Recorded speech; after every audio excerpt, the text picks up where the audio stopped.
manhole cover along Freedom Drive where we saw lots of problems. This is at Ashley Road.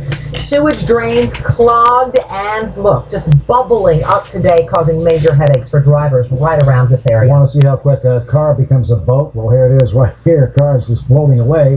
This is Freedom Drive in West Charlotte. You can see how deep the flooding it became. It's important to remember, don't drive through the water. It can be a lot deeper than you think.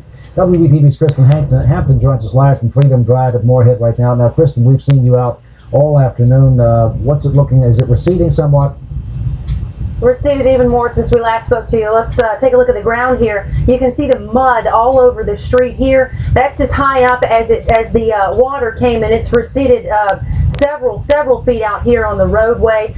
You just talked about don't drive through this water. There are several examples of why you shouldn't, but you can't see them out there because they're still pretty much covered in flood water. You don't want to drive through flood water. Let's take a look at some video. You also don't want to walk through it. It can absolutely be deadly. This young woman got about halfway through the, I guess what you'd call it still, the creek here, started to panic. She lost her footing. That swift water took her off of her feet.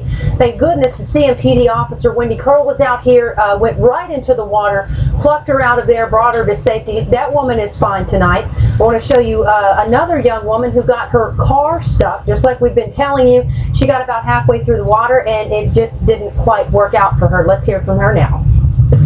I was just driving through, and it was one of those things where it's like you kind of stuttered. You don't know if you want to go through, but you had to keep the momentum up if you're ever going to get through. Yeah, Mini Coopers don't go through that.